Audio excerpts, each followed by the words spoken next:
Mayong adlaw mga chong, nanay nakadaog itong gahapon sa lemon challenge no. Nya wala po napalibak si Buksigma kay try daw niya kung mabalansi ba niya. O gigamitan na po nila og mga teknik og lab mga chong. Yun ka angay mahadlok basta mo, kalmado lang ka. Nya gitrapuan ni ate ko basin mo pilit ba daw. Ala, hagbong manggihapon di ay. Gyapon na mo gamit ang pagkatrapo-trapo sa lemon di ay. Nya, mga bata hasta lingawa. Labaw mo na yung anak ni Jub-Jub. Ni kagat po basin mabalansin niya. Igamitan gito na yung physics. So grabe ko, kuhit nila kikipagitaan nila surface yung flat niya. Flat surface yun niya. Hasta nalingaw ko. Og sila po nalingaw po. Labi po na yung bata Gikiskisan doon niya. Basin mo pilit daw. Tanawon doon na to kundi ba mo hagbong. Pero ate kra, nahagbong man.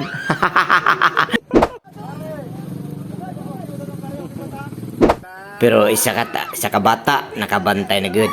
Kay kabalo naman siya sa technique of love, matik. Iyahan na good ang chance. Pero sige lang, at least nalingaw man sila. Di gyapon na ikuha na to ugma. Magtambay punta o magpalimon challenge yapon. At least nalingaw po sila. Nalingaw po. Kaya na may free drinks. Uy, di na pwede. Nanganad na po ka. So, mora to mga chong. Amping mo kanunay.